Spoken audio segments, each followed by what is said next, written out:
राजस्थान में चाहे थोड़ी बहुत राहत मिली हो आंकड़ों की वजह से कि कोरोना संक्रमित कम आ रहे हैं, लेकिन हकीकत में अगर देखा जाए तो हकीकत कुछ हो रही है। राजस्थान में गांव की हालत कुछ ज़्यादा अच्छे नहीं है। गांव चाहे वागड़ के हों या किसी और क्षेत्र के, मेवाड़ के हों, चाहे शेखावटी के हों, मारवाड़ के हों, हड़ौती के हों, राजस्थान में किसी भी जगह के गांव के हैं वहाँ पर हालत ठीक नहीं है। अब कोरोना का खौफ गांव में घुस गया है कोरोना लेकर, और कोरोना से लड़ने के लिए सरकारों के प्रयास नाकाफ़ी हैं। गांव यानी कि रूरल एरिया में न तो पर्याप्त डॉक्टर हैं और न ही नर्सिंग स्टाफ, न ही कोरोना के टेस्ट की ज़रूरी दवाइयों के इंतजाम हैं।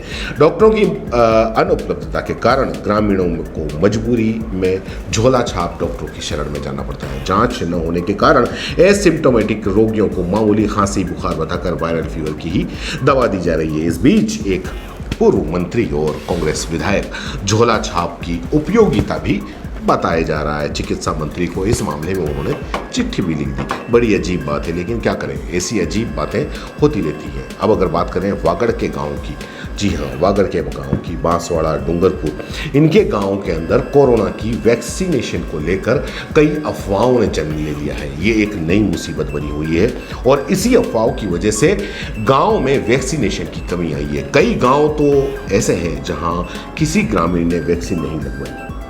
इधर अगर मेवाड़ के गांव की बात करें तो मेवाड़ के दूर दराज के इलाकों में, गांव ढाणियों में कोरोना तो पहुंच गया, लेकिन वहां कोरोना का इलाज नहीं पहुंचा। और पहुंचे भी कैसे, न तो डॉक्टर पहुंचते हैं और न ही कोई नर्स, न कंपाउंडर।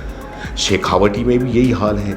सीकर, चूरू, झुंझुनू कुछ सीएचसी को कोरोना इलाज के लिए समर्पित करने के बावजूद चिकित्सीय संसाधन नाकाफी साबित हो रहे हैं।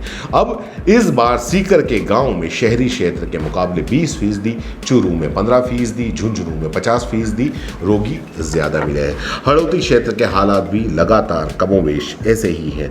झालावाड़ में 20, बूंदी में 30% मरीज गांव में ज्यादा मिले हैं। यहाँ डॉक्टर्स और रेमडेसिविर इंजेक्शन की कमी से मरीजों को जूझना पड़ रहा है। एक आकलन के मुताबिक जोधपुर क्षेत्र में पहली लहर में 70% मरीज शहरी और 30% ग्रामीण गए थे, लेकिन अब दूसरी लहर के अंदर ग्रामीण मरीजों की संख्या दोगुनी हो गई है। यानी कि अब 60% ग्रामीण और 40% शहरी लोग संक्रमित हो रहे हैं।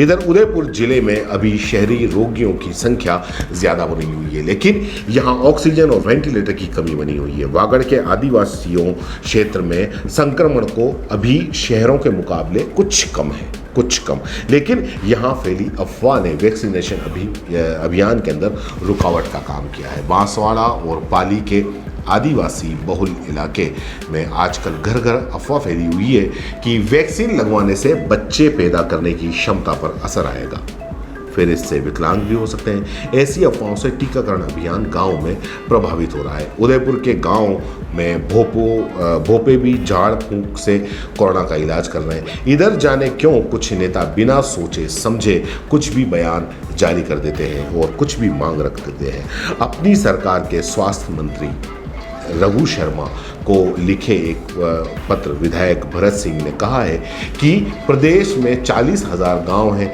और गांव में हजारों मरीज, ऐसे में डॉक्टर की पहुंच मरीजों तक नहीं हो सकती है, लेकिन नीम हकीम हर गांव में मौजूद हैं, उनकी उपलब्धता भी 24 घंटे है, इसलिए ग्रामीण उन पर विश्वास भी करते हैं। ऐसे समय में झोला छाप के खिलाफ कार्रवाई कहां तक उचित है। उन्होंने कहा कि यह तो हो सकता है कि नीम हकीम के इलाज के चलते कुछ लोगों की मौत हो गई हो, लेकिन अस्पतालों में भी बेहतर इलाज के बीच में भी लोगों की इतनी मौतें हो रही हैं। बड़ा अजीब सा उन्होंने उदाहरण पेश किया है जो कि किसी कीमत में माना नहीं जा सकता, लेकिन नेता हैं, इनका मुंह कौन पकड़ सकता है, कुछ भी कह सकते हैं। सीबीसी न्यूज राजस्थान की यह खबर आपको कैसी लगी, नीचे कमेंट करके जरूर बताएं।